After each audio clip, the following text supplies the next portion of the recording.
अब यो क्वेसन चाहिँ सिआरई को सञ्जीव सरले बनाउनु भएको क्वेसन हो है। यो चाहिँ अब बोर्डमा आयो भने हामीलाई डाइरेक्ट नभएर कति कुराहरू यसमा चाहिँ अलिकता घुमाएर सोधेको छ। अब यो गाह्रो त छैन, अलिकता कन्सेप्ट लायो भने चाहिँ के सोध्न खोजेको हो भन्ने कुरा ठ्याक्क थाहा हुन्छ है। जसरी अब यो 1 को ए जसरी हामीलाई अब यस्तै टाइपमा सोध्छ होला अनलाइन भयो भने है। अब अहिलेसम्म डिसिजन चाहिँ आएको छैन, कस्तो हुन्छ भनेर अस्ति मिटिङ भएको थियो, अब नोटिस आउँछ होला।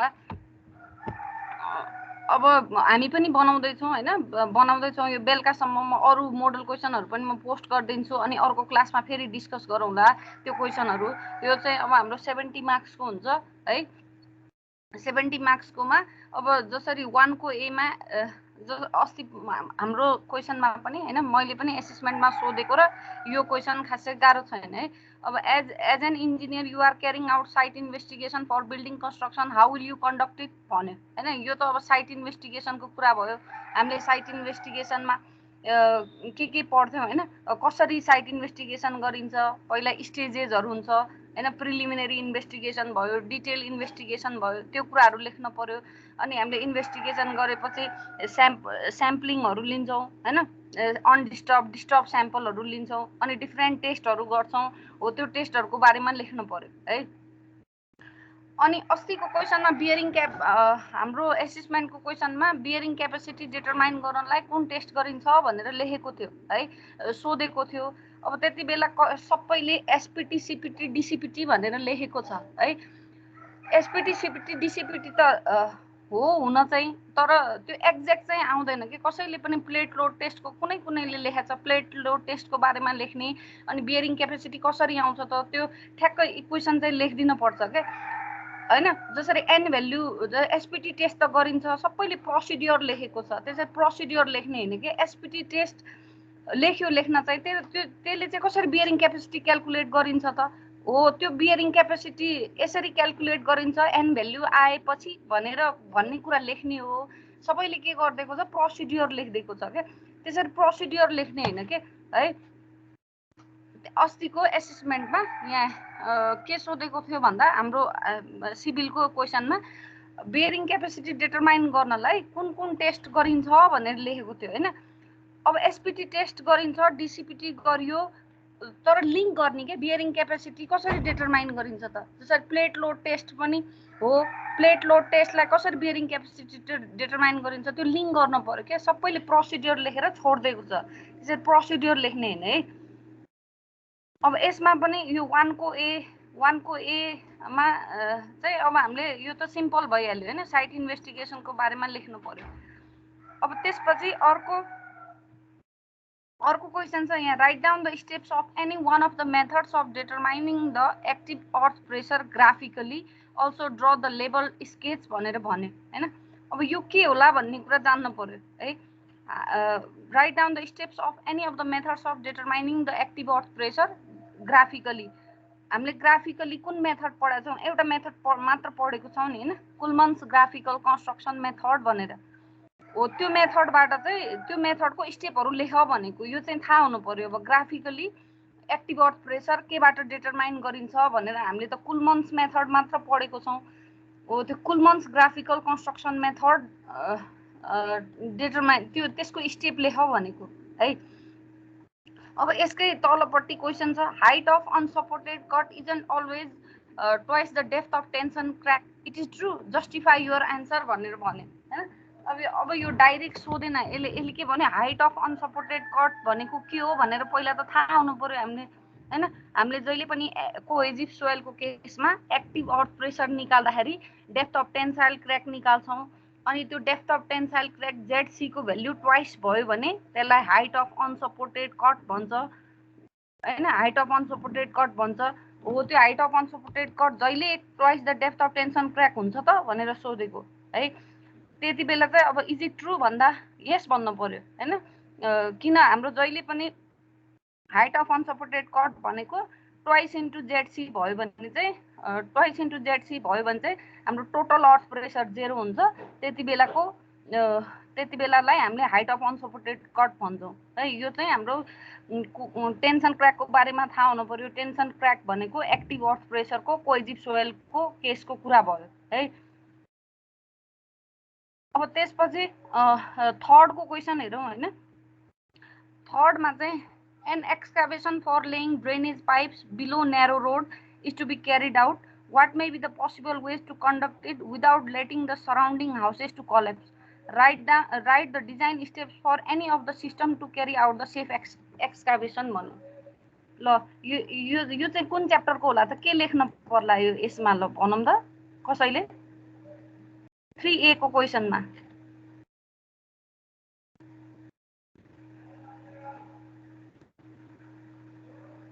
And एकचोटि क्वेसन पढौँ है। An excavation for laying drainage pipes below narrow road is to be carried out.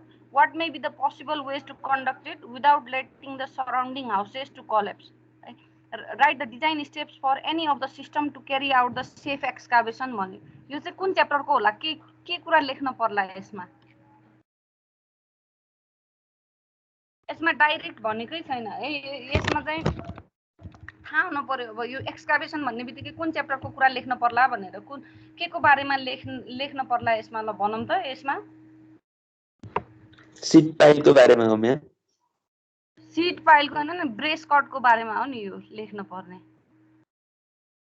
है। सिट पाइलको बारेमा होइन।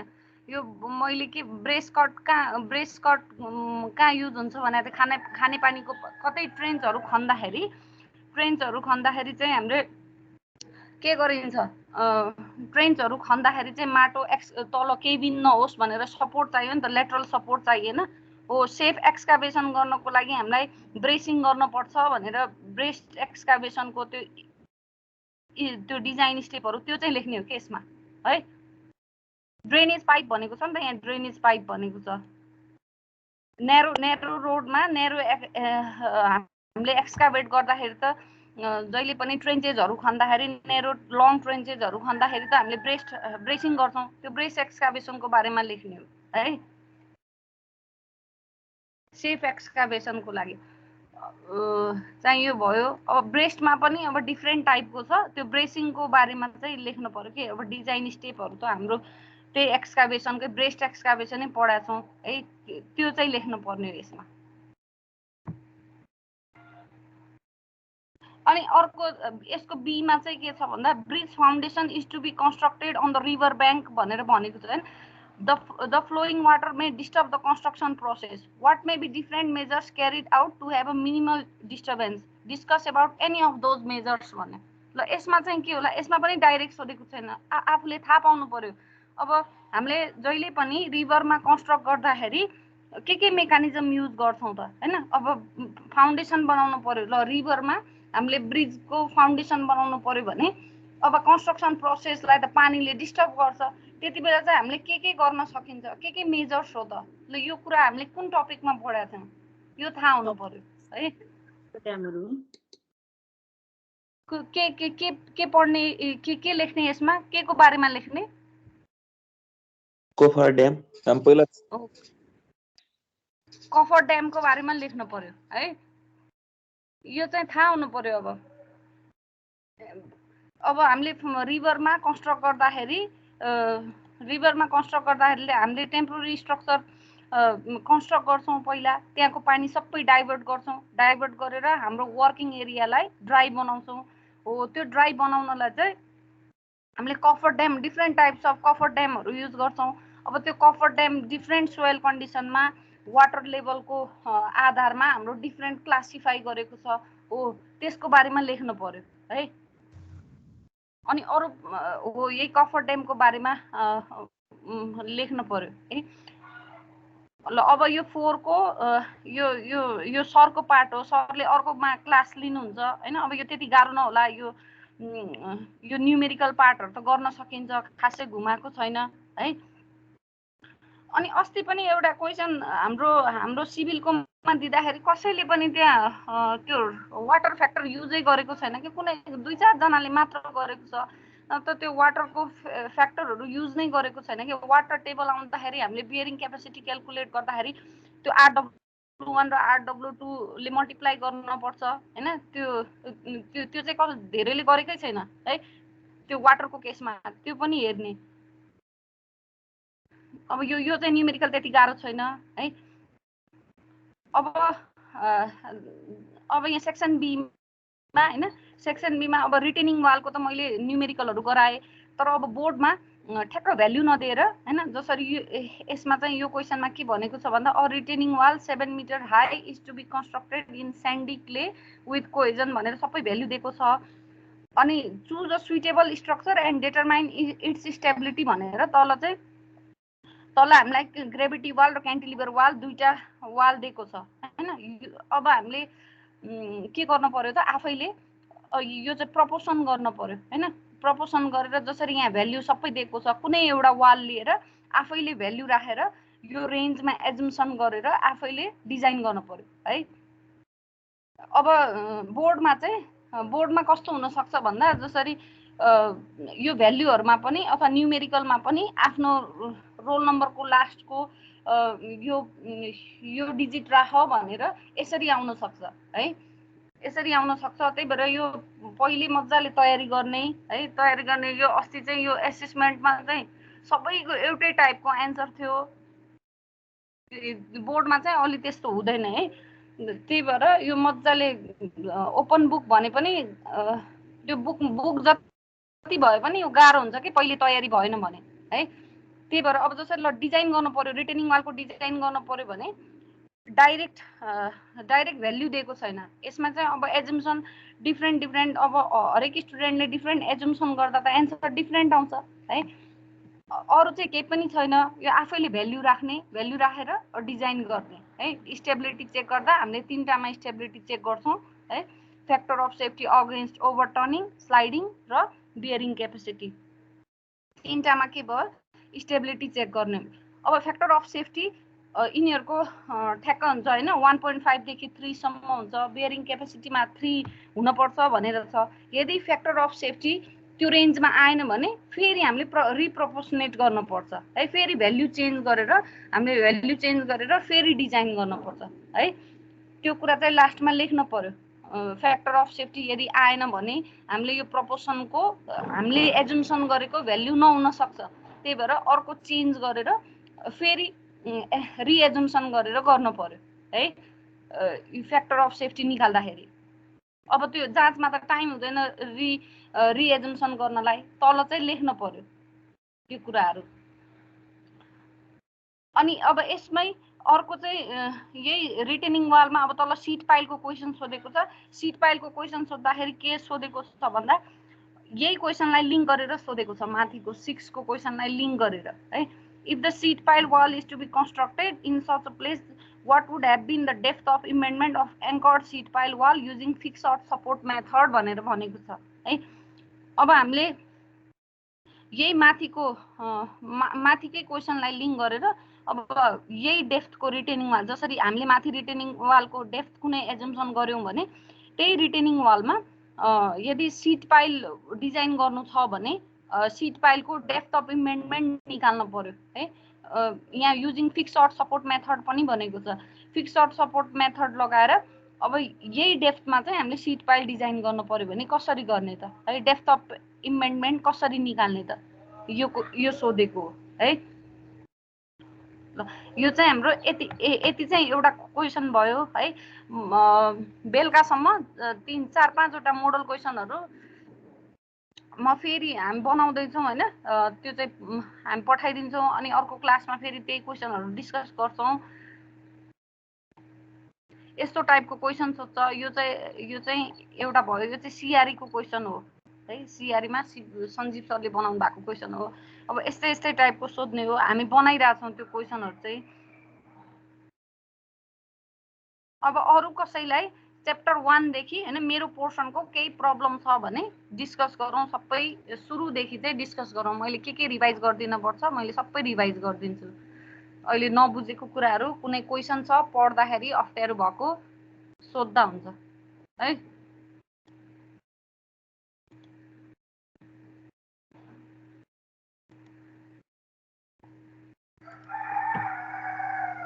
अब च्याप्टर 1 मा कसैलाई के प्रब्लम छ भने एसपीटी को न्युमेरिकलहरुमा कसैलाई के प्रब्लम छ भने कतिले अस्ति सोधिरहेको थियो मलाई अहिले सोध्दा हुन्छ है मलाई।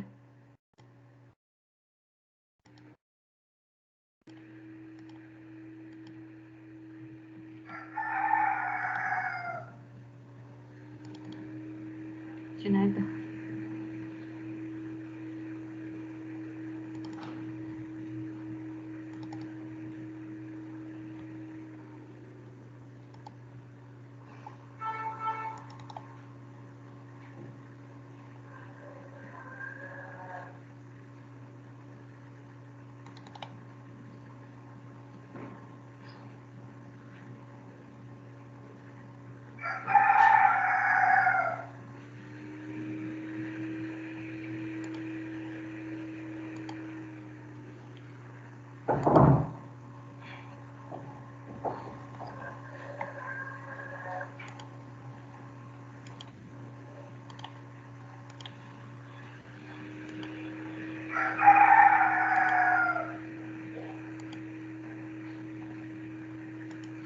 ल हाम्रो च्याप्टर 1 त इन्ट्रोडक्सन भइहाल्यो हैन।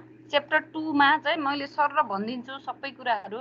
यो च्याप्टर 2 मा चाहिँ यो कतिले एसपीटी को न्यूमेरिकल गर्दाखेरि एसपीटी को न्यूमेरिकल गर्दाखेरि करेक्सनमा चाहिँ कन्फ्युज हुन्छ के है। करेक्सनमा कुन करेक्सन गर्ने भनेर कन्फ्युजन हुन्छ। जहिले पनि एसपीटी न्यूमेरिकल गर्दाखेरि हाम्रो करेक्सनमा चाहिँ जहिले ओभरबर्डन करेक्सन पहिला गर्नुपर्छ अनि डाइलेटेन्सी करेक्सन गर्नुपर्छ है।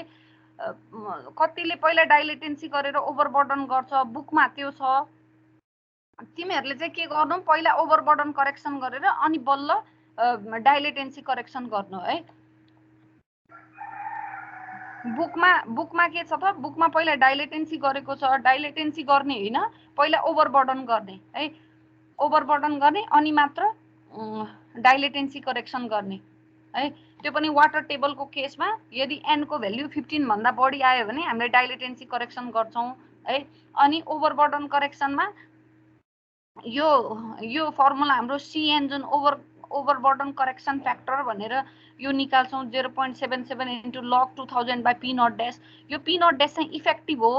अब वाटर टेबल आयो भने चाहिँ कतिले चाहिँ वाटर यो सबमर्ज निकाल्दैन के, 10 घटाउँदैन, 10 नघटाइकन गर्छ, त्यसरी रङ हुन्छ। जहिले पनि वाटर टेबलको केसमा यो जुन CN भन्ने जुन ओभरबर्डन करेक्सन फ्याक्टर छ, यो ओभरबर्डन करेक्सन फ्याक्टर यो पी नट ड्यास चाहिँ हाम्रो जहिले पनि इफेक्टिभ हुन्छ है। यसलाई चाहिँ वाटर टेबल आयो भने 10 बाट घटाएर गर्ने जहिले पनि है। जसरी गामा सेचुरेटेड 18 छ भने सेचुरेसनको केसमा गामा 18 दिएको छ भने 18 माइनस 10 युज गर्न पर्छ है यो पी नट ड्यासमा। कतिले युटीमा सबै मिस्टेक गरेको थियो है। यो वाटर जहिले पनि यो इफेक्टिभ हो। इफेक्टिभ भन्ने बित्तिकै सेचुरेसनको केसमा यो घटाउनु पर्छ है। वाटरको गामा घटाउनु पर्छ। अनि जहिले हामीले ओभरबर्डन करेक्सन पहिला गर्ने अनि त्यसपछि डाइलेटेन्सी करेक्सन गर्ने, एसपीटी को एन भ्याल्यु निकाल्नु पर्यो भने है। अब अस्तिकै केसमा हाम्रो त्यो क्वेसनमा हैन, त्यो जाँचमा बियरिङ क्यापेसिटी निकाल्नलाई कुन भ्याल्यु युज गरे के रे कुन टेस्ट गर्छौ भन्दाखेरि सबैले एसपीटी को प्रोसिड्युर लेखेको छ। त्यो प्रोसिड्युर नलेखेर ठ्याक्क यो टेबल बनाइदिएको भए अलि बढी मार्क्स आउँथ्यो के हैन। यो टेबल बनाएर अनि एन भ्याल्यु जसरी बियरिङ क्यापेसिटीमा हामीले तीनटा NC N gamma NQ use गर्छौं है। त्यो एनसी एन गामा एनक्यू यही फाइकै फंक्सन हो हैन, यही फाइमै डिपेन्ड हुन्छ। यति लिङ्क गरिदिएको भए चाहिँ त्यो मार्क्स बढी आउँछ के है। त्यो प्रोसिड्युर लेख भनेकै छैन। उले के भनेको छ भन्दा बियरिङ क्यापेसिटी डिटरमाइन गर्नलाई कुन कुन टेस्ट युज गर्छौ भनेर भन्दाखेरि हामीले यो टेस्ट गर्छौं। यो जसरी एसपीटी टेस्टको अब्जेक्टिभ यो हो भनेर ठ्याक्क पोइन्टमा लेख्ने के हैन। जसरी एन भ्याल्यु केसँग कोरिलेट हुन्छ त, यहाँ फाइसँग र यो अनकन्फाइन्ड कम्प्रेसिभ स्ट्रेन्थसँग यसरी चेन्ज हुन्छ भनेर लिङ्क गरेर लेख्ने के है। त्यसमा यदि प्रोसिड्युर सोधेको छ भने प्रोसिड्युर लेख्ने, यदि प्रोसिड्युर त सोधेकै थिएन नि त्यति बेला, सबैको प्रोसिड्युर लेख्ने होइन त्यति बेला। अब हामीले बियरिङ क्यापेसिटी डिटरमाइन गर्नलाई त एन भ्याल्यु पनि चाहिन्छ, एसपीटी बाट नि निकाल्न सकिन्छ। अनि प्लेट लोड टेस्ट हुन्छ है। त्यही भएर सीपीटी पनि हो। त्यो सीपीटी लाई कसरी केसँग कोरिलेट गरेको छ त्यो कुराहरू जान्न पर्यो के है। प्रोसिड्युर चाहिँ लेख्ने हैन। अब हाम्रो न्युमेरिकल चाहिँ यो त क्लासमा पनि गराएको हैन, यो न्युमेरिकल एसपीटी को न्युमेरिकल अब यसरी आएको एन भ्यालुलाई करेक्सन गर्न पर्यो। एन भ्यालुलाई करेक्सन गर्दा जहिले पनि पहिला ओभरबर्डन करेक्सन गर्ने अनि डाइलेटेन्सी करेक्सन गर्ने है, त्यो चाहिँ दिमागमा राख्ने। यो त अब मैले पहिले गराएको सल्युसन छँदैछ। अब त्यसपछि कहिलेकाहीँ के सोध्छ भन्दा यो हाम्रो सीपीटी टेस्ट कोन पेनिट्रेसन टेस्ट र एसपीटी मा डिफरेन्स के छ, अथवा एसपीटी सीपीटी र डीसीपीटी मा डिफरेन्स के छ भनेर सोध्छ है। हो त्यो कुरा पनि हेर्न पर्यो, यो एसपीटी को बारेमा, सीपीटी को बारेमा र डीसीपीटी को बारेमा डिफरेन्सेसहरु के छ त भनेर। अब यसमा सबै नोटमा मैले धेरै नै कलेक्सन गरेर मजाले भिडियोहरु राखेर बुझिने तरिकाले राखेको छु है। यो हेर्ने सबै यो कुराहरु।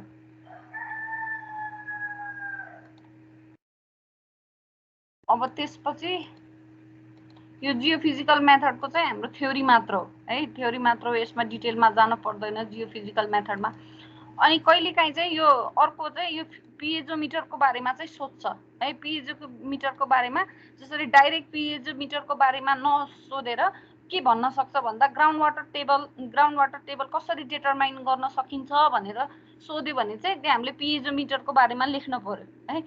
हामीले ग्राउन्ड वाटर टेबल कति तल छ त, कति डेप्थ तल छ भनेर निकाल्न पर्यो भने पोर वाटर प्रेसर कसरी मेजर गरिन्छ भनेर सोध्यो भने चाहिँ हामीले त्यति बेला क्यासागन र पिएजोमिटरको बारेमा लेख्न पर्यो है।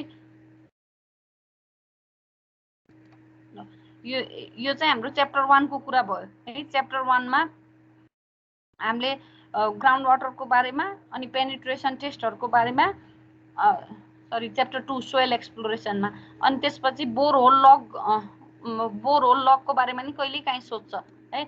बोरहोल लगको बारेमा यदि बोरहोलको कति नम्बर अफ बोरहोल राख्ने, हाम्रो कुनै पनि प्रोजेक्टमा यदि बिल्डिङ बनाउनु पर्यो भने सबभन्दा पहिला सोइल एक्सप्लोर गर्नलाई बोरहोल एक्सकाभेट गर्न पर्यो।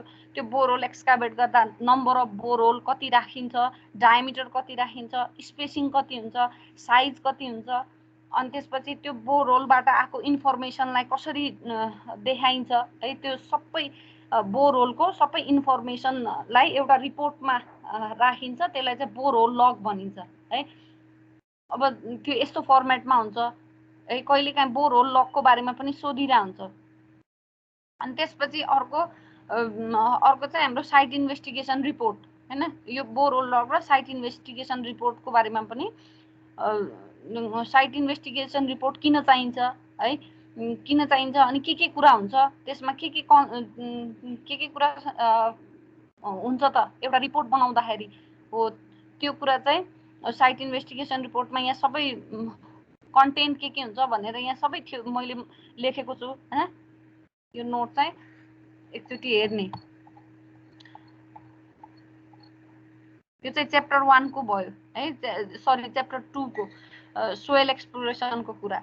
अब यसमा इम्पोर्टेन्ट, सबभन्दा इम्पोर्टेन्ट पहिला एसपीटी टेस्टको प्रोसिड्युर अनि एसपीटी टेस्टको न्युमेरिकलहरु, यो करेक्सन गर्ने कुराहरु जान्न पर्यो है। एसपीटी टेस्टमा जहिले पनि सुरुमा ओभरबर्डन करेक्सन गर्ने अनि त्यसपछि डाइलेटेन्सी करेक्सन गर्ने। यो ओभरबर्डन करेक्सनको यो भ्यालु जहिले पनि ओभरबर्डन करेक्सनको यो पी नट ड्याश भन्ने भ्यालु छ, यो चाहिँ जहिले इफेक्टिभ हो। त्यही भएर वाटर टेबलको केसमा यसलाई चाहिँ जहिले सबमर्ज गर्नुपर्छ, वाटर घटाएर लेख्नुपर्छ भन्ने जान्न पर्यो है। यो चाहिँ च्याप्टर 1 को कुरा भयो। अब सुशील सरले यहाँ क्वेसन कलेक्सन भनेर राखिदिनु भएको छ के अरे फाइल्समा है। एकचोटि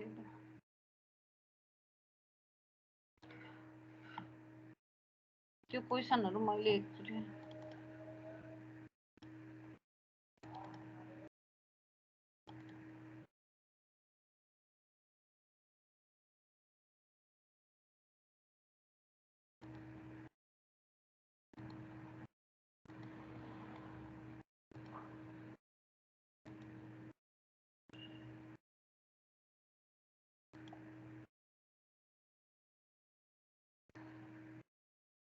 ल यो क्वेसनहरु सरले फाइलमै राखिदिनु भएको थियो हैन। अब यसमा सबै च्याप्टरको छ, यो धेरै नै क्वेसनहरु छ।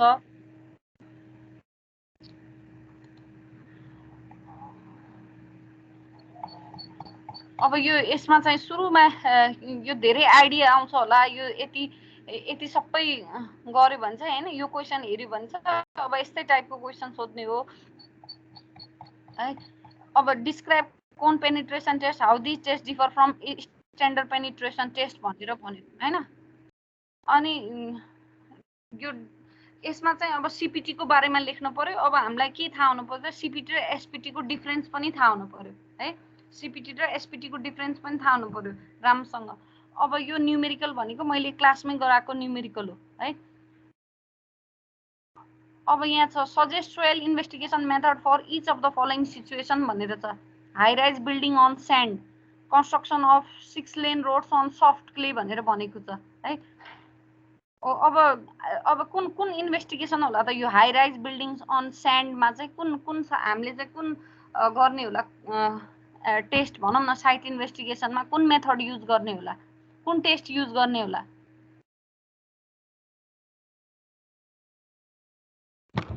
यो क्वेसनहरु हेर्ने है। हामीले स्यान्डको केसमा, कोहेजनलेस सोइलको केसमा के युज गर्छौँ रे, एसपीटी टेस्ट युज गर्छौँ हैन। एसपीटी को बारेमा लेखे हुन्छ यसमा हैन। Suggest soil investigation methods for each of the following situation भने हाई राइज बिल्डिङ अन स्यान्डमा। अनि construction of 6 lane roads on soft clay भन्यो। त यो रोडको केसमा चाहिँ कुन टेस्ट युज गर्ने होला भनौँ त।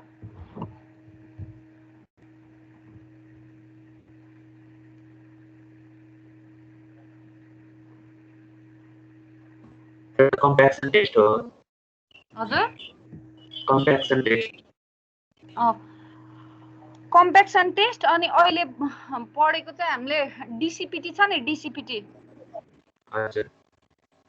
डीसीपीटी पनि युज गरिन्छ रोडको केसमा।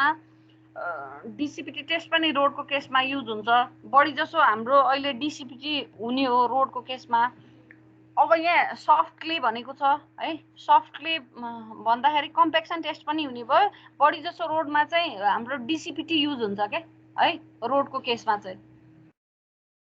किन भन्दा हाम्रो यो सब ग्रेडको स्ट्रेन्थ डिटरमाइन गर्नको लागि हाम्रो बढी जसो डीसीपीटी युज भइरहेको हुन्छ। त्यही भएर यो रोडको केसमा डीसीपीटी को बारेमा लेखे पनि हुन्छ है। रोडमै हुने बढी जसो चाहिँ डीसीपीटी रोडमै हुन्छ। सीपीटी चाहिँ नेपालमा त्यति हुँदैन, खासै हुँदैन। डीसीपीटी हुन्छ। डीसीपीटी चाहिँ रोडको केसमा हुन्छ। अब अर्को चाहिँ क्वेसन कलेक्सनमा यो स्यान्डको केसमा चाहिँ यहाँ एसपीटी को बारेमा लेखे हुन्छ है। यो चाहिँ एसपीटी कै बारेमा हो।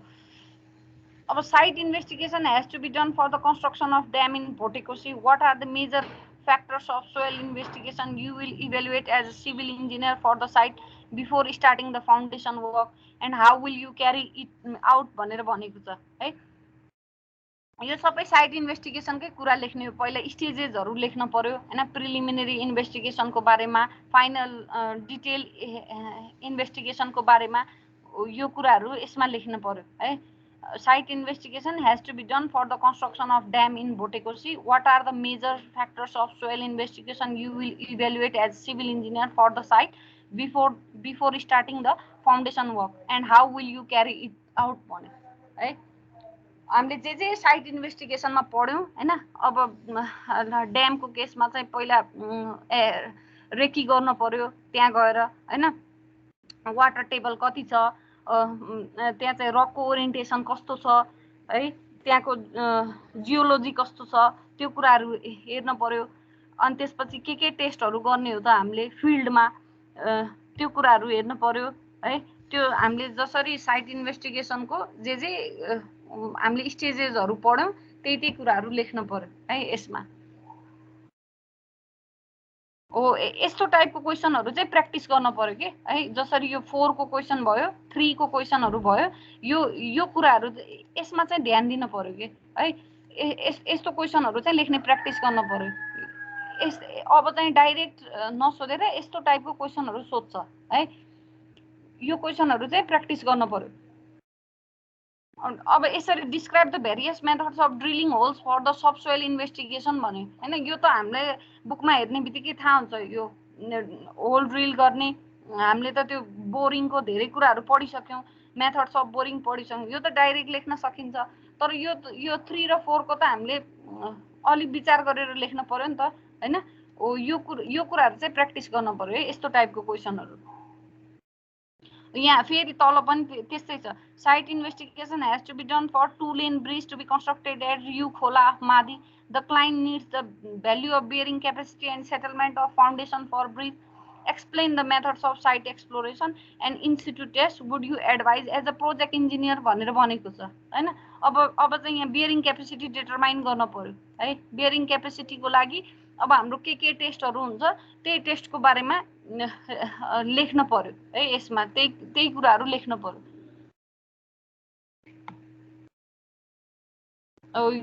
यस्तो टाइपको क्वेसनहरू चाहिँ अलि ध्यान दिन पर्यो। यो क्वेसन कलेक्सनमा धेरै नै छ है, सरले धेरै नै कम्पाइल गरेर राख्नु भएको छ। यो क्वेसनहरू हेर्न पर्यो। अब ब्रिजको केसमा कसरी गरिन्छ त, हामीले बियरिङ क्यापेसिटी डिटरमाइन गर्नलाई कुन कुन टेस्ट गरिन्छ है, सेटलमेन्ट गर्नको लागि, सेटलमेन्ट क्यालकुलेसन गर्नको लागि अथवा बियरिङ क्यापेसिटी डिटरमाइन गर्नको लागि अनि के मेथडहरू युज गरिन्छ, साइट एक्सप्लोरेसन कसरी गरिन्छ। अब साइट एक्सप्लोरेसन त हामीले जे पढ्यौँ पहिला त्यही कुराहरू हो हुन चाहिँ, अब यो मिलाएर लेख्नु पर्यो है। अब यहाँ छ, if you are assigned as a civil engineer for design and supervision of foundation of multi complex building at Kathmandu valley, explain about the various test would you advise in advance for determining the bearing capacity of soil भयो। यो चाहिँ अस्ति हामीले एसेसमेन्टमा सोधेकै question भयो हैन, नेकको भनेर सोधेका थियौँ। अब यो बियरिङ क्यापेसिटीको लिङ्क गर्ने के, जसरी सुमितले चाहिँ 3-4वटा ठ्याक्क फर्मुलाहरू लेखेर गरेको थियो हैन, ठ्याक्क लिङ्क गरेको थियो, हो त्यसरी चाहिँ लेख्ने। जसरी प्लेट लोड टेस्टमा कसरी बियरिङ क्यापेसिटी डिटरमाइन गरिन्छ, त्यो बियरिङ क्यापेसिटीको ठ्याक्क फर्मुला लिङ्क गरेर लेख्ने। जसरी एसपिटी टेस्ट त गरिन्छ, एसपिटी टेस्ट गर्दा त्यो एन भ्याल्यु कहाँ युज हुन्छ त, हामीले बियरिङ क्यापेसिटी कसरी डिटरमाइन गर्छौँ, त्यो एन भ्याल्युले हामीलाई रिलेटिभ डेन्सिटी अथवा फाइको भ्याल्यु दिन्छ, अनि अनकन्फाइन्ड कम्प्रेसिभ स्ट्रेन्थसँग कोरिलेट हुन्छ हैन। त्यसरी लिङ्क गरेर लेख्न पर्यो। प्रोसिड्युर चाहिँ लेख्ने हैन है। अब यसमा चाहिँ प्रोसिड्युर भनेकै छैन भन्नाले प्रोसिड्युर बियरिङ क्यापेसिटीसँग कोरिलेट गरेर लेख्न पर्यो है। यो कुराहरू सबै लामोमा सबैले प्रोसिड्युरहरू लेखेको छ। त्यो प्रोसिड्युर भन्दा पनि बियरिङ क्यापेसिटी डिटरमाइन गर्नलाई एसपिटीको अब्जेक्टिभ लेख्न पर्यो। जसरी एसपिटीको बारेमा लेख्नु छ भने एसपिटीको अब्जेक्टिभ लेख्न पर्यो। यो किन युज हुन्छ त, यसले किन हेल्प गर्छ त, कसरी बियरिङ क्यापेसिटी डिटरमाइन गर्न हेल्प गर्छ, यसरी लेख्न पर्यो है। अब how is the static cone penetration test different from standard penetration test भन्यो। यो एसपिटी र सिपिटीको डिफ्रेन्स भइहाल्यो हैन। हामीले एसपिटीमा स्याम्पल लिन्छौँ, बोरहोल एक्सकाभेट गर्छौँ, तर सिपिटीमा चाहिँ हामीले के गर्छौँ, बोरहोल एक्सकाभेट गर्दैनौँ है। यस्तो कुराहरू डिफ्रेन्सेसहरू लेख्न पर्यो। अनि यो बोरहोल लकको बारेमा, अनि geophysical method of soil exploration है। यो न्युमेरिकल चाहिँ जस्तो मैले क्लासमा गराएकै टाइपको न्युमेरिकल हो है। यो यस्तो क्वेसन तलपट्टिको, यो for the particular building design which type of foundation would you suggest being civil engineer to meet the bearing capacity and settlement requirement, explain with reason भनेर भन्यो हैन। हो यो यस्तो क्वेसनहरू चाहिँ प्र्याक्टिस गर्न पर्यो। अब कुनै फाउन्डेसन राख्नु छ भने कुनै बिल्डिङमा कस्तो टाइपको फाउन्डेसन राख्ने हैन। ल आइसोलेटेड फुटिङ नै राखे पनि त्यो आइसोलेटेड फुटिङको हामीले त बियरिङ क्यापेसिटी र सेटलमेन्ट रिक्वायरमेन्टहरू के हो त्यो त च्याप्टरमा पढेका छौँ हैन। त्योसँग कोरिलेट गरेर राख्नु पर्यो है।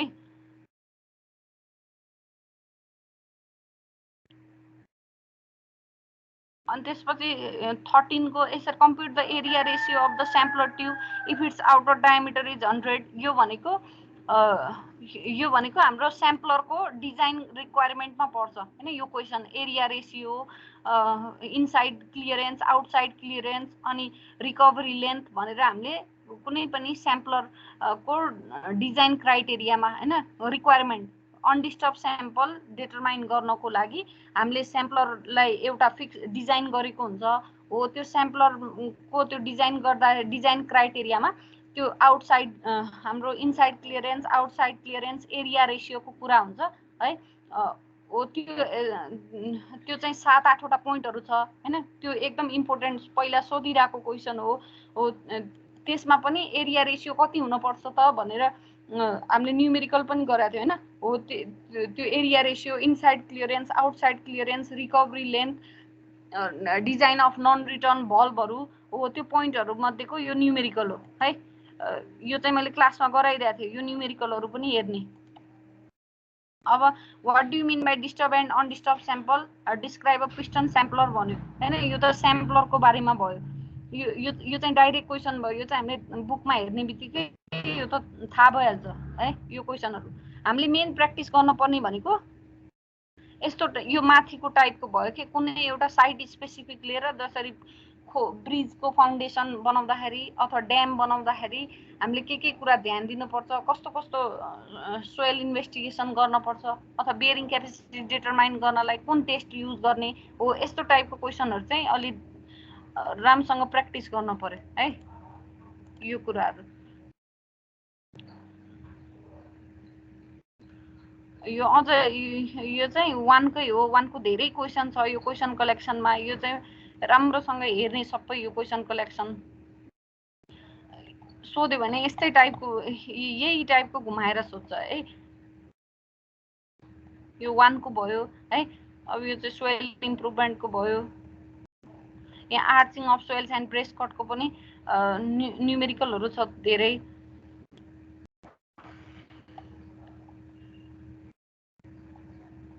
म्याट फाउन्डेसनको भयो है धेरै क्वेशनहरु छ ट्युटोरियल पनि हो अनि हाम्रो क्वेशन कलेक्सनहरु धेरै छ यो चाहिँ हेर्ने कन्फ्युजन भयो भने चाहिँ हामी मलाई कतै के कन्फ्युजन भयो भने सोध्ने है यहाँ चाहिँ क्वेशन कलेक्सन सरले यहाँ फाइलमा अपलोड गरिदिनु भएको रहेछ सबै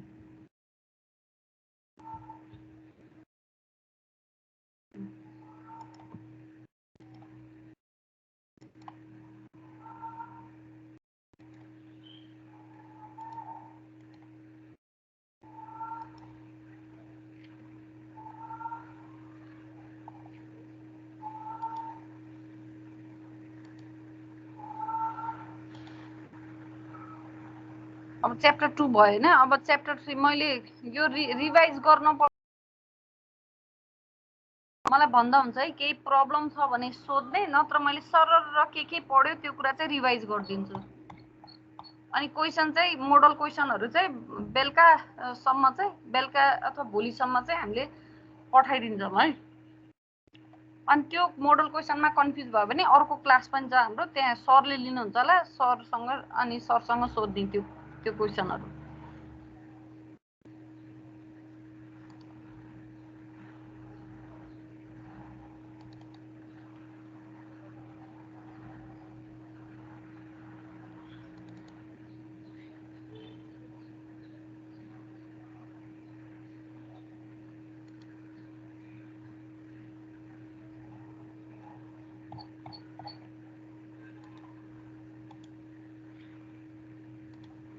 अब च्याप्टर 2 पछि चाहिँ हाम्रो च्याप्टर 3 अर्थ प्रेसर भएन अब यो अर्थ प्रेसरमा हजुर त्यो चाहिँ रेकर्ड गर्नु न म्याम रेकर्ड छ त छैन र अघिदेखि गरेको छु त देखाएन भइराछ त रिजवान ए हस् न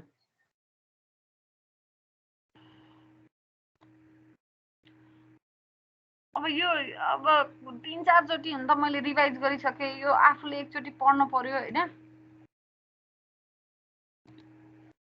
तैपनि ल म सर र भनिदिन्छु एकचोटी हाम्रो यो च्याप्टरमा चाहिँ के कुरा इम्पोर्टेन्ट छ त भनेर हैन पहिला चाहिँ हामीले यो Rankine's earth pressure theory for active and passive state भनेर र्याङ्काइन्सको 4 वटा कन्डिसन छ हैन र्याङ्काइन्स अर्थ प्रेसर थ्योरीमा 4 वटा एक्टिभ र प्यासिभको लागि है कुनमा त भन्दा यो अस्ति चाहिँ यो टेन्साइल क्र्याकको बारेमा सोधेको थियो एसेसमेन्टमा कतिले के गरेको छ भन्दा टेन्साइल क्र्याकको बारेमा सोध्दाखेरि रेङ्काइन्सको डेरिभेसन गरेको छ के है, रेङ्काइन्सको डेरिभेसन गर्ने होइन त्यति बेला यो डेरिभेसन गरेको छ KA = 1 - sin 5 / 1 + sin 5 भनेर छोडेको छ है, यो गर्ने होइन त्यति बेला है।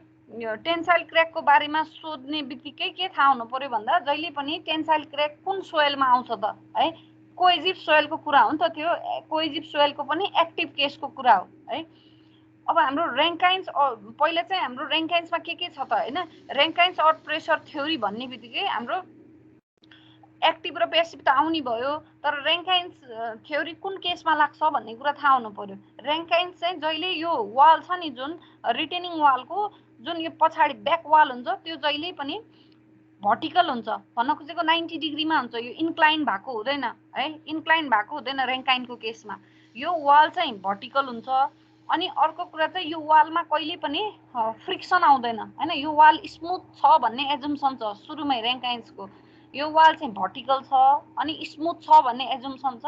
अब हामीले जसरी हाम्रो रिटेनिङ वालको डिजाइन गर्दाखेरि पनि स्टेबिलिटी चेक गर्दाखेरि पनि हाम्रो यो वालको पहिलो कुरा चाहिँ यो वालको पछाडिको जुन ब्याक वाल छ त्यसको त्यो स्मुथ छ कि भर्टिकल छ भन्ने कुरामा पनि डिपेन्ड हुन्छ के। हामीले रिटेनिङ वालको डिजाइन गर्छौँ नि जुन स्टेबिलिटी चेक गर्छौँ नि, हो त्यो स्टेबिलिटी चेक गर्दा हामीले त अर्थ प्रेसर क्यालकुलेट गर्न पर्यो।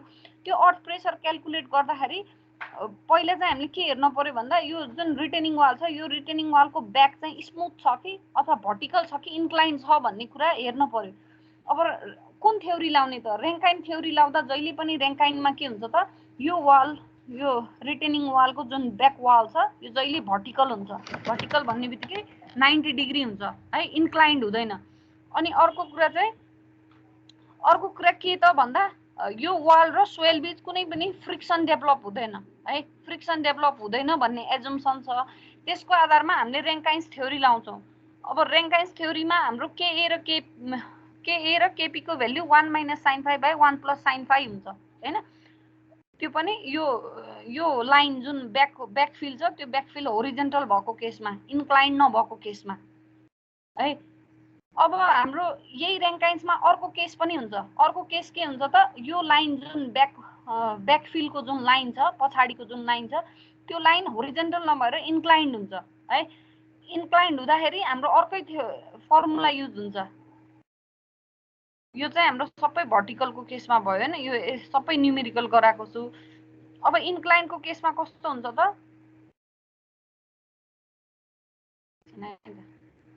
इन्क्लाइन केसमा भन्दाखेरि यो जुन ब्याक वाल छ यो ब्याकफिल छ जुन ब्याक सोइल छ यो चाहिँ होरिजेन्टलसँग आई इन्क्लिनेसनमा हुन्छ है। आई इन्क्लिनेसनमा हुने बित्तिकै हाम्रो KA र KP को भ्याल्यु फरक हुन्छ, त्यो थाहा हुनु पर्यो है। अघि चाहिँ होरिजेन्टल थियो, KA र KP को भ्याल्यु हाम्रो 1 - sin 5 / 1 + sin 5 हुन्थ्यो। अब हाम्रो यसरी इन्क्लाइन छ भने KA र KP को भ्याल्यु फरक हुन्छ है। यो फर्मुला चाहिँ याद गर्नु पर्यो, KA र KP को भ्याल्यु। अब अनलाइन एक्जाम भयो भने चाहिँ फर्मुला त अब बुकमै हुन्छ है, अफलाइन एक्जाम फिजिकल भयो भने चाहिँ याद गर्नु पर्यो होइन। अब अनलाइन भयो भने त यादै गर्नु परेन, जे होस् थाहा हुनु पर्यो कुन कन्डिसनमा लाउनु पर्यो भनेर हामीले होइन, कुन कन्डिसनमा कुन फर्मुला लाउने भन्ने कुरा थाहा हुनु पर्यो है। यो चाहिँ इन्क्लाइनको केसको भयो। अनि त्यसपछि अस्ति टेन्साइल क्र्याकको बारेमा सोद्धाखेरि कतिले त्यो अगाडिको गरेको छ हैन, त्यो टेन्साइल क्र्याक भनेको रेङ्काइन्स अर्थ प्रेसर इन कोएजिभ सोइल हो हैन। हामीले सुरुमा चाहिँ रेङ्काइनको चाहिँ कोएजनलेस सोइलको बारेमा पढ्छौँ, त्यति बेला KA र KP को भ्याल्यु 1 - sin 5 / 1 + sin 5 भएको फर्मुला हुन्छ, त्यो चाहिँ कोएजनलेस सोइलको हो। अब यो चाहिँ कोएजिभ सोइलको केसमा हाम्रो के हुन्छ त, कोएजिभ सोइलको केसमा त्यहाँ C इन्टरसेप्ट पनि आउँछ। C इन्टरसेप्ट आउँदाखेरि अब एक्टिभ र पेसिभमा दुईटा फरक छ हैन। अब एक्टिभ केसमा चाहिँ हाम्रो प्रेसर डिस्ट्रिब्युसन यस्तो हुन्छ हैन, प्रेसर डायग्राम चाहिँ यस्तो हुन्छ। अब यो ZC भनेको डेप्थ अफ टेन्साइल क्र्याक हो, डेप्थ अफ टेन्साइल क्र्याक। अब यसको यो ZC को भ्याल्यु कति हुन्छ त भन्दा यो जहाँ प्रेसर 0 हुन्छ त्यहाँ चाहिँ हाम्रो त्यहाँबाट चाहिँ हाम्रो डेप्थ अफ टेन्साइल क्र्याक आउँछ है। यो केस लेख्ने हो अस्तिको। अब कतिजनाले त्यो अगाडिको डेरिभेसन गरेको छ, त्यो गर्ने होइन, यो गर्ने हो है। अब अनि height of unsupported vertical cut भनेर अघि भर्खर सोधेको थियो हैन। हो त्यो height of unsupported vertical cut भनेको के हो त भन्दा यो जेडसी यो जेडसी को भ्याल्यु फेरि योबाट यो जहाँ 0 भएको छ त्योबाट तल जेडसी गयो भने चाहिँ त्यति बेला के हुन्छ टोटल प्रेसर चाहिँ 0 हुन्छ। टोटल प्रेसर 0 हुँदाखेरिको हाइटलाई हामीले height of unsupported vertical cut भन्छौँ है। यो यहाँ critical height of unsupported vertical cut भनेर मैले राखेको छु है। यो कति हुन्छ त भन्दा ट्वाइस इन्टु जेडसी हुन्छ है। Twice into ZC 2 into depth of tensile crack गर्यो भने हाम्रो height of unsupported vertical cut आउँछ। यो भयो रेङ्काइन्सको एक्टिभ केस। यो चाहिँ एक्टिभ केसमा मात्र हुन्छ है फेरि यस्तो डायग्राम। अब यो एक्टिभ केसमा डायग्राम हुँदाखेरि अब हामीले यसमा पनि हामीले दुईटा पढ्छौँ होइन। न्युमेरिकलमा के पढ्छौँ भन्दा एक्टिभ प्रेसर डिटरमाइन गर्नलाई एउटा before the depth of tensile crack र after the before the formation of tensile crack र after the formation of tensile crack भनेर हामीले न्युमेरिकल गर्दाखेरि before the formation of tensile crack गर्दाखेरि माथि र तल दुईटैको अर्थ प्रेसर लिन्छौँ होइन। दुईटै नेगेटिभ प्रेसर र पोजिटिभ प्रेसर लिन्छौँ।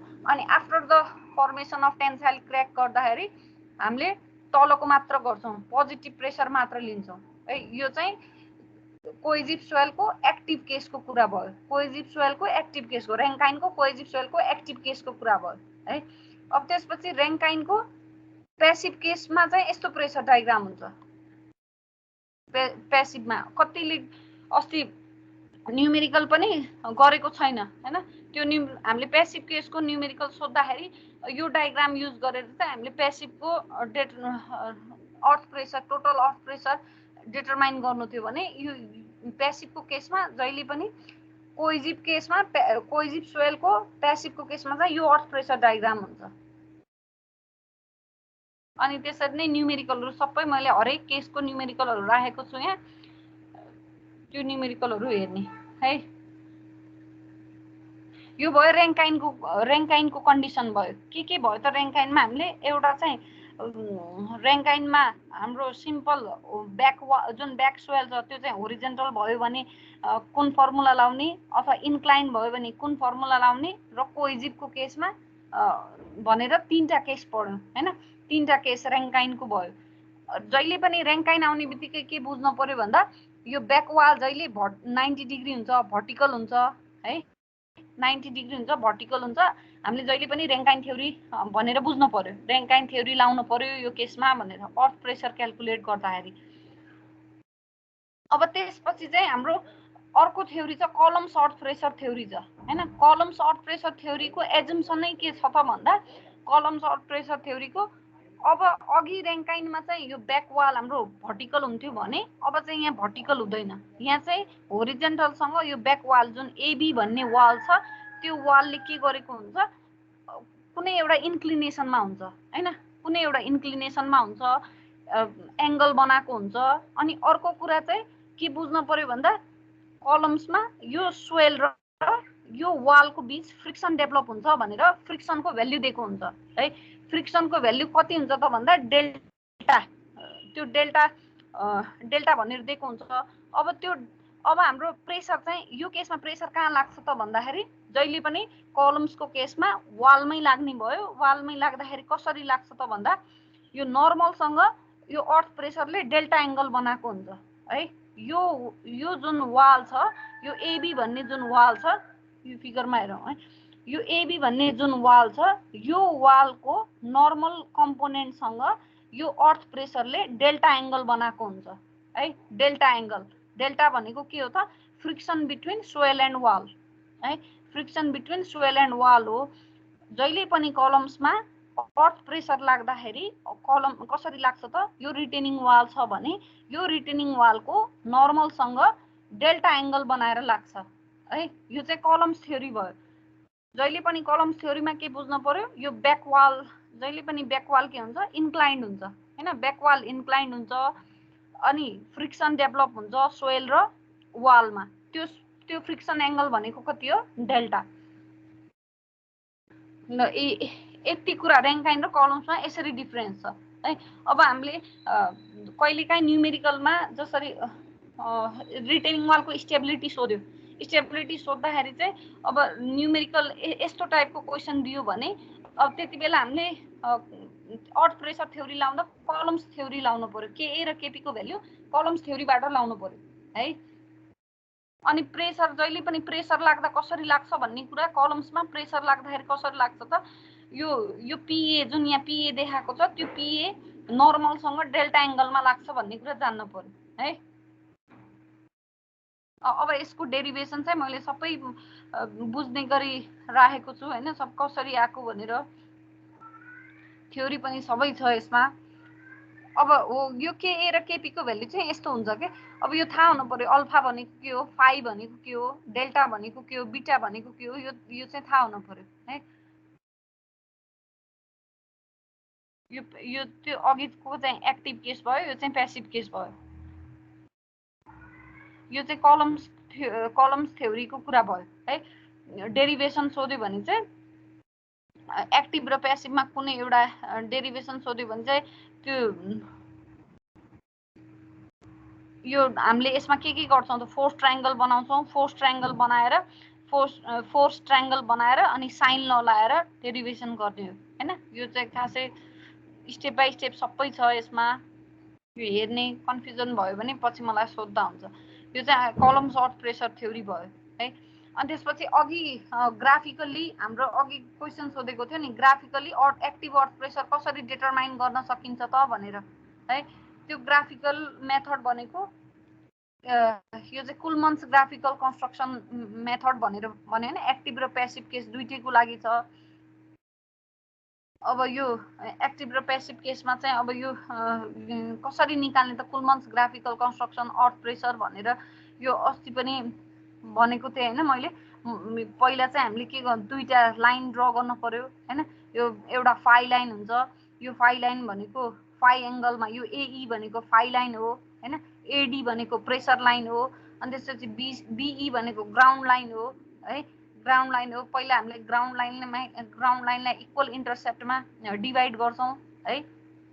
डिभाइड गरेर अनि त्यसपछि हामीले के गर्छौँ त यो लाइनलाई डिभाइड गरिसकेपछि यो लाइनलाई तलपट्टि हिल, यो रिटेनिङ वालको यो हिलबाट हामीले यसरी जोड्दै जान्छौँ। अनि त्यसपछि यसरी डिफ्रेन्ट रप्चर लाइनहरू, रप्चर ट्रायंगलहरू बनाउँछौँ हैन।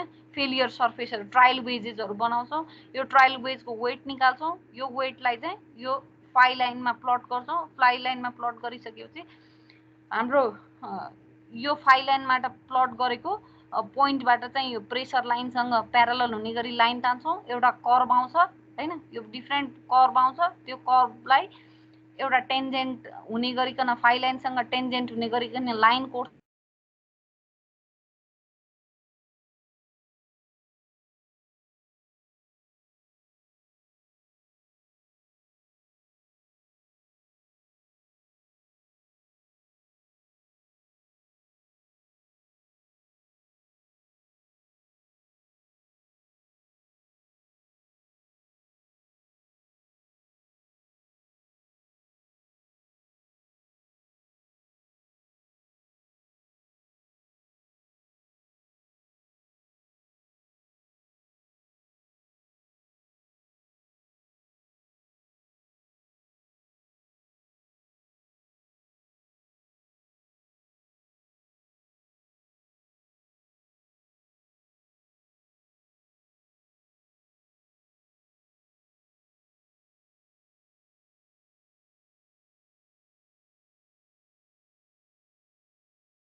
सुनिन्छ है?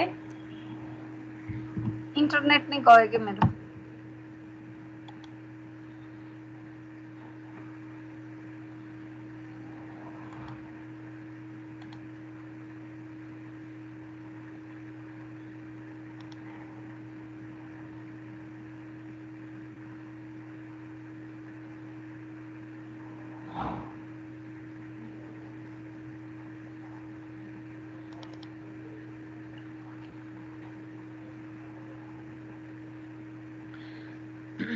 सुनिन्छ है?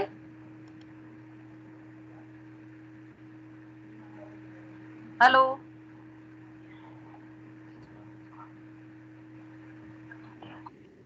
यस मैम सुनिन्छ। अब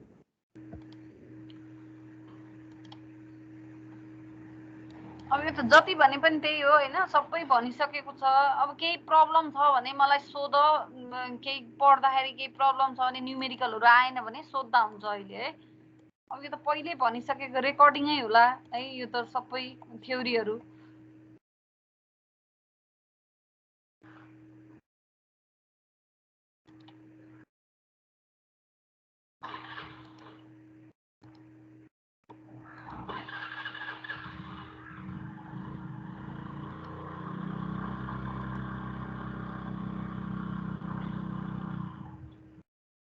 सबैलाई बढी जसो चाहिँ कन्फ्युजन चाहिँ सिट पाइलमा भएको जस्तो लाग्यो हैन। त्यो सिट पाइलको कुरा चाहिँ मैले भनिदिन्छु, अरु त अनि त्यसपछि त्यति त्यो चाहिँ अलि कन्फ्युजन छ जस्तो छ। अब रेकर्डिङ छँदैछ हैन, केही प्रब्लम भयो भने सोध्दा हुन्छ। अब क्वेसनहरु डिस्कस गर्ने भयो भने क्वेसनहरु केही छ भने ठ्याक्क क्लासमा सोध्यो भने चाहिँ हुन्छ। अब यही कुरा त पहिला पनि भनेको, अब रेकर्डिङै होला, कति रिपिट गरिरहनु त हैन यो कुराहरु।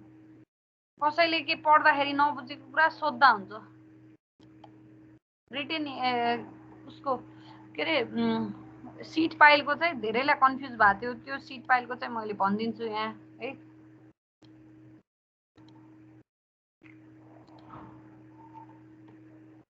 अब च्याप्टर 4 मा हाम्रो अर्थ रिटेनिङ स्ट्रक्चरमा एउटा चाहिँ रिटेनिङ वालको स्टेबिलिटी चेक गर्न पर्यो हैन। रिटेनिङ वालको स्टेबिलिटी चेक गर्दाखेरि पहिला हामीले अर्थ प्रेसर डिटरमाइन गर्नुपर्छ। त्यो अर्थ प्रेसर डिटरमाइन गर्नलाई अघिको जति पनि अर्थ प्रेसर थ्योरीजहरु यसमा लाउनु पर्यो है। अब जसरी यो क्वेसनमा चाहिँ हाम्रो जसरी रैंकाइन थ्योरी भन्ने बित्तिकै हामीलाई रिटेनिङ वाल दिएको हुन्छ। रिटेनिङ वालको जुन ब्याक वाल हुन्छ त्यो चाहिँ यदि भर्टिकल दियो भने हामीले रैंकाइन थ्योरी लाउने भन्ने कुरा जान्न पर्यो है। रैंकाइन यदि इन्क्लाइन दिएको छ भने यस्तो खाले इन्क्लाइन दियो हैन, वाल इन्क्लाइन दियो भने हामीले यो केसमा दुईटा तरिकाले गर्न सकिन्छ। रैंकाइन लाएर पनि गर्न सकिन्छ, तर रैंकाइन भन्दा पनि कलम्स चाहिँ सजिलो हुन्छ है। रैंकाइन भन्दा कलम्समा चाहिँ ठ्याक्क फर्मुला हुन्छ, यो फर्मुला के ए र केपी को भ्यालु निकालेर गर्न सकिन्छ है। रैंकाइनबाट पनि गर्न सकिन्छ, तर त्यो रैंकाइनबाट अलि अर्कै तरिका छ है। यस्तो इन्क्लाइन पोर्सन दियो भने, यसरी इन्क्लाइन वाल चाहिँ यसरी इन्क्लाइन दियो भने हामीले कलम्स थ्योरी हो भनेर बुझ्न पर्यो। कलम्स थ्योरी भन्ने बित्तिकै अब के ए र केपी को भ्यालु फर्मुला हुन्छ हैन। यस्तो यो फर्मुलामा चाहिँ अब फाइ भनेको के हो, अल्फा भनेको के हो, यो थाहा हुनु पर्यो हैन। के ए र केपी को भ्यालु निकाल्ने। यसरी अर्थ प्रेसर चाहिँ जहिले पनि कलम्समा के हुन्छ त, यो वालमै लाग्छ। वालमा लाग्दाखेरि कुनमा कसरी लाग्छ त भन्दाखेरि यो वाल जुन यो इन्क्लाइन छ, ब्याक वाल छ, यो वालसँग 90 डिग्री नर्मलसँग डेल्टा एंगल बनाएर अर्थ प्रेसर लाग्छ भन्ने कुरा जान्न पर्यो है। अरु त अब हामीले बियरिङ क्यापेसिटीमा, स्लाइडिङमा, ओभरटर्निङमा हामीले मुभमेन्ट दिएर के गर्नु पर्यो, फ्याक्टर अफ सेफ्टीहरु निकाल्नु पर्यो है। पहिला अर्थ प्रेसर थ्योरी कुन लाउने भन्ने कुरा थाहा हुनु पर्यो है। यो चाहिँ अब रिटेनिङ वालहरुको न्युमेरिकल भयो है। अब त्यसपछि सिट पाइलमा है, हाम्रो सिट पाइलमा धेरैलाई कन्फ्युजन भएको छ। नेट प्रेसर डायग्राम र त्यो सिम्प्लिफाइड मेथड दुईटैमा कन्फ्युजन भएको छ है। कतिलाई कन्फ्युजन भएको छ। अब सिट पाइलमा हाम्रो दुईटा तरिकाले गर्न सकिन्छ। एउटा चाहिँ सिम्प्लिफाइड मेथड भन्छ, जुनलाई एप्रोक्सिमेट मेथड पनि भन्छ है। अनि अर्को चाहिँ नेट प्रेसर डायग्रामबाट गर्न सकिन्छ। नेट प्रेसर डायग्राममा पनि नेट प्रेसर डायग्रामलाई चाहिँ एक्ज्याक्ट मेथड भन्छ है। नेट प्रेसर डायग्रामलाई एक्ज्याक्ट मेथड अनि सिम्प्लिफाइड मेथडलाई एप्रोक्सिमेट मेथड भन्छ। दुईटा तरिकाले सिट पाइलको गर्न सकिन्छ। अब त्यो सिट पाइलको हाम्रो दुई टाइपको सिट पाइल छ, एउटा क्यान्टिलिभर सिट पाइल छ, अर्को एङ्कर्ड सिट पाइल छ है। अब धेरैलाई कन्फ्युजन भएको छ कि एङ्कर्ड सिट पाइलमा है। अहिले यहाँ चाहिँ मैले सिम्प्लिफाइड मेथड भन्ने बित्तिकै हामीले सिम्प्लिफाइड मेथडमा के बुझ्नु पर्यो त भन्दा जहिले पनि सिट पाइलको लेफ्ट साइडमा जहिले पनि प्यासिभ ड्रेज लेभल भन्दा मुनि प्यासिभ आउँछ, अनि सिट पाइलको राइट साइडमा जहिले पनि एक्टिभ प्रेसर आउँछ। एक्टिभ प्रेसर र प्यासिभ प्रेसर डायग्राम ड्र गरेर गर्ने भयो, त्यो चाहिँ सिम्प्लिफाइड मेथड भयो। र अर्को हाम्रो नेट प्रेसर डायग्राम मेथड भनेको के हो त भन्दा नेट प्रेसर डायग्राम मेथडमा हामीले नेट प्रेसर डायग्राम ड्र गर्छौँ। भन्न खोजेको कता सबभन्दा पहिला यस्तो केसमा चाहिँ हाम्रो एक्टिभ प्रेसर र प्यासिभ प्रेसर कहाँ आउँछ भन्ने कुरा थाहा हुनुपर्छ। त्यो केमा डिपेन्ड हुन्छ त, त्यो सिट पाइलको रोटेसनमा डिपेन्ड हुन्छ है। जसरी क्यान्टिलिभर सिट पाइल छ भने क्यान्टिलिभर सिट पाइल छ भने हाम्रो रोटेसन कस्तो हुन्छ भनेर हामीले ड्रेज लेभल भन्दा मुनि कुनै पोइन्टमा चाहिँ रोटेट हुन्छ भनेर एजम्सन गर्छौँ। त्यो रोटेट भइसकेपछि चाहिँ हाम्रो कता एक्टिभ आउँछ कता प्यासिभ आउँछ हैन, त्यसको आधारमा हामीले नेट प्रेसर डायग्राम ड्र गर्छौँ। ल अब यो क्यान्टिलिभर सिट पाइल छ, यो क्यान्टिलिभर सिट पाइलमा यो ड्रेज लेभल भन्दा मुनि ओ ड्यासको एबाउटमा यदि सिट पाइल रोटेट भयो भने अब रोटेट हुँदाखेरि अवे फ्रम द ब्याकफिल्ड जहिले पनि एक्टिभ हुन्छ, टुवार्ड्स द ब्याकफिल्ड जहिले पनि प्यासिभ हुन्छ। अब यसरी क्यान्टिलिभर सिट पाइलको केसमा यहाँ के आउने भयो त एक्टिभ र प्यासिभ प्रेसर डिफ्रेन्ट हुने भयो। अब यही एक्टिभ र प्यासिभ प्रेसरलाई लिएर हामीले के गरेको त भन्दा प्यासिभ प्रेसरबाट एक्टिभ प्रेसर घटाएर डायग्राम ड्र गरेको हैन। त्यो डायग्राम ड्र गरिसकेपछि आउने डायग्रामलाई नेट प्रेसर डायग्राम भन्छ। यो चाहिँ हाम्रो अब क्यान्टिलिभर सिट पाइलको नेट प्रेसर डायग्राम भयो है। यो नेट प्रेसर डायग्रामबाट हामीले डेप्थ अफ इम्बेन्डमेन्ट सिट पाइलको डेप्थ अफ इम्बेन्डमेन्ट निकाल्छौँ है। यसको प्रोसिड्युर छ। अब यो चाहिँ अघिको चाहिँ क्यान्टिलिभर सिट पाइल भयो, यो चाहिँ फ्री क्यान्टिलिभर सिट पाइल भयो हैन। फ्री क्यान्टिलिभर सिट पाइलमा माथि एफ कम्प्रेसन फोर्स लाग्छ माथि है। यो चाहिँ नेट प्रेसर डायग्राम भनेको चाहिँ हाम्रो प्यासिभबाट एक्टिभ घटाएर आउने भ्याल्यु हुन्छ, त्यो भ्याल्युलाई ड्र गरेको डायग्राम भयो है। सिम्प्लिफाइड मेथड भनेको चाहिँ के भयो त हामीले सिम्पल के एजम्सन गर्छौँ भन्दा माथिबाट यो सिट पाइलको राइट साइडमा जहिले एक्टिभ प्रेसर डायग्राम र सिट पाइलको लेफ्ट साइडमा प्यासिभ प्रेसर डायग्राम भनेर एजम्सन गर्छौँ, अनि त्यहाँबाट हामीले डेप्थ अफ इम्बेन्डमेन्ट निकाल्छौँ हैन, सिट पाइलको एन्डमा मोमेन्ट लिएर। अब कहिलेकाहीँ जाँचमा यस्तो वाटर टेबल भएको क्वेसन सोध्यो भने हैन, यसरी वाटर टेबल दुईटैतिर वाटर टेबल छ भने हामीले त्यति बेला अर्थ प्रेसर क्याल्कुलेट गर्दाखेरि यो वाटर दुईटै एउटै लेभलमा छ, मानौ वाटर टेबल दुईटै एउटै लेभलमा छ भने वाटरको प्रेसर क्याल्कुलेट नगरे पनि हुन्छ है। किन त भन्दा यो वाटर प्रेसर इक्वल हाइटमा छ भने क्यान्सल आउट हुन्छ। त्यही भएर वाटर प्रेसर इक्वल लेभलमा छ भने जहिले पनि वाटर प्रेसर अर्थ प्रेसर क्याल्कुलेट गर्दा यो वाटर प्रेसर क्याल्कुलेट नगरे पनि हुन्छ है। तर गामाको भ्याल्यु चाहिँ वाटर टेबल भन्दा मुनि गामा सबमर्ज लिनुपर्छ है। यो गामा सबमर्ज लिनुपर्छ, तर वाटर प्रेसर क्याल्कुलेट गर्दा एउटै लेभलमा भएको वाटर प्रेसरको क्याल्कुलेसन नगरे पनि हुन्छ। अब हामीले बढी जसो चाहिँ नेट प्रेसर भन्दा पनि हामीलाई के सोध्छ त भन्दा सिम्प्लिफाइड मेथड नै सोध्छ क्या, केही पनि भनेको हुँदैन। अब यो क्वेसनमा पनि a cantilever sheet pile wall is shown below compute the depth of embedment of sheet pile भनेर भनेको छ है। यस्तो केसमा हामीले सिम्प्लिफाइड मेथडबाट निकाल्ने है, अरू केही नभने सिम्प्लिफाइड मेथड भन्ने बित्तिकै लेफ्ट साइडमा जहिले ड्रेज लेभल भन्दा मुनि प्यासिभ हुन्छ र सिट पाइलको राइट साइडमा एक्टिभ हुन्छ भनेर एक्टिभ प्रेसर र प्यासिभ प्रेसर डायग्राम बनाएर प्रेसर निकालेर यो सिट पाइलको एन्डमा मोमेन्ट दिएर डीको भ्याल्यु निकाल्ने है। अनि यसरी आएको डीको भ्याल्युलाई 20 देखि 40% बढाउनु पर्छ भनेर 1.2 डी देखि 1.4 डी मल्टिप्लाई गरेर डेप्थ निकाल्ने। यति बढी जसो अब हाम्रो सिम्प्लिफाइड मेथड नै, केही पनि भनेको हुँदैन, हामीले सिम्प्लिफाइड मेथड नै गर्छौँ है।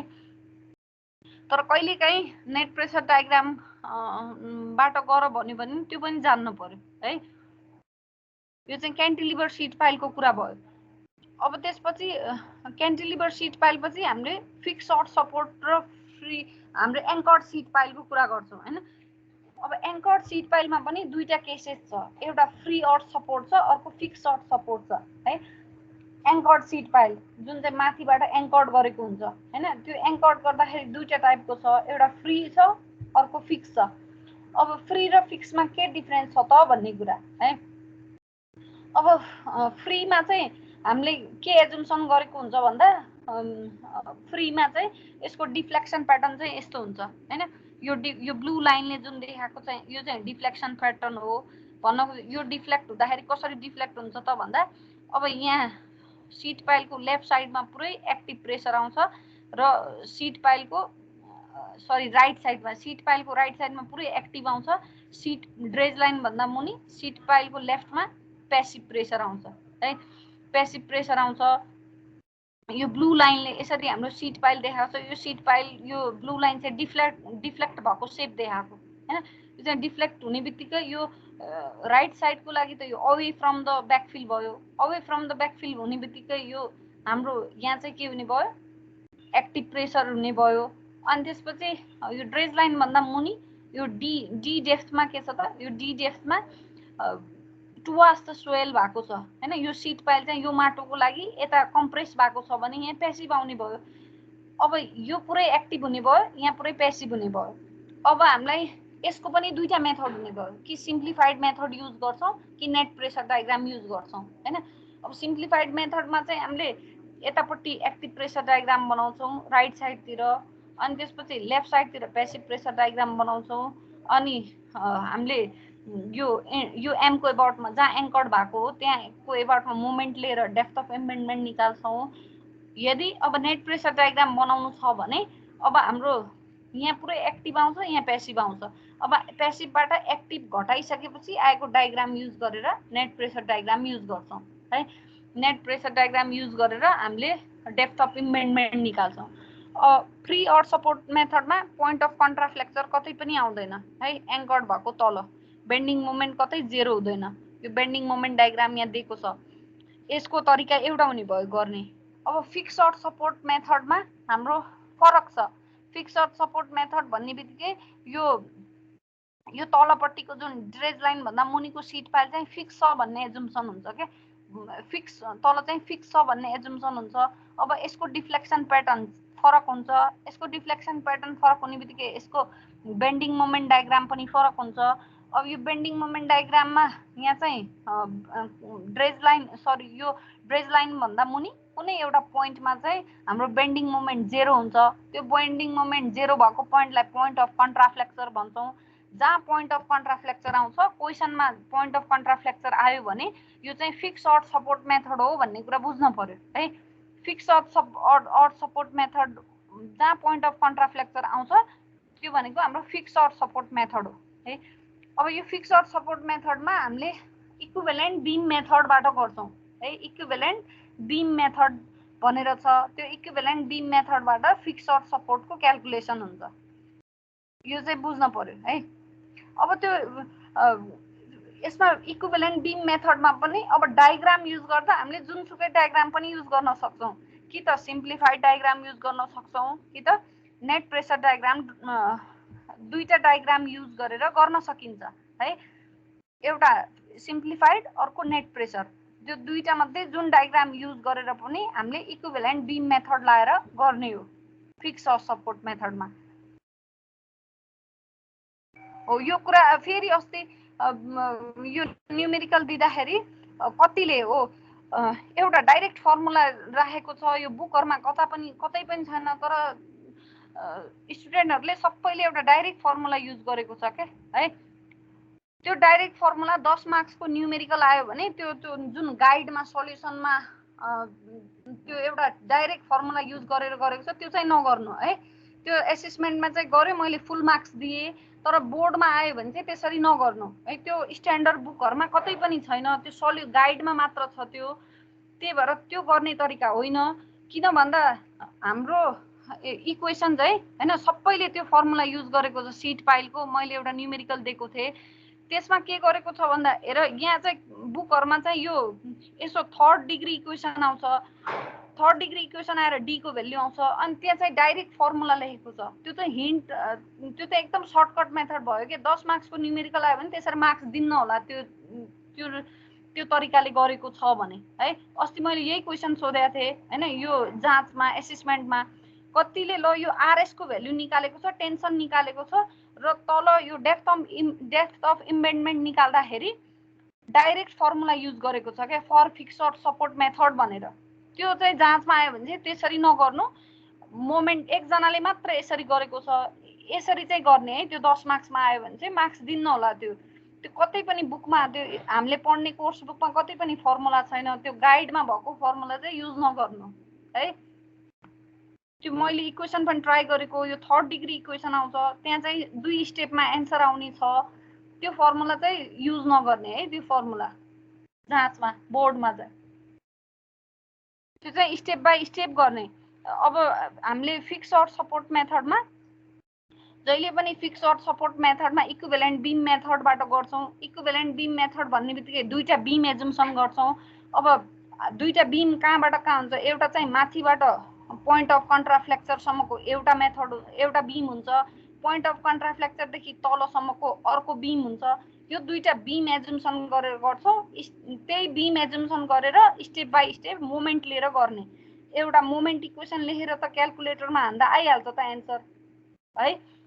खासै फरक त पर्दैन त्यो फर्मुलाले, तर त्यो त कन्सेप्टै नभएको भन्ने बुझिन्छ के त्यो फर्मुला लेख्यो भने है। त्यही भएर त्यो फर्मुला नलेख्नु यो मेथडमा है। त्यो गाइडको फर्मुला जसले पनि त्यही फर्मुला युज गरेको छ एक दुई जना बाहेक, त्यो फर्मुला जाँचमा गर्यो भने मार्क्स नआउन सक्छ है।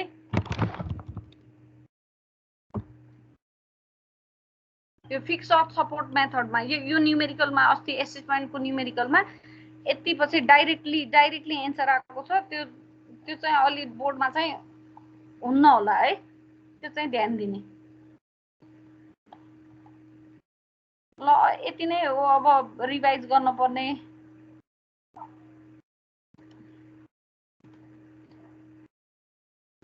अब अरु केही छ भने सोध्दा हुन्छ है।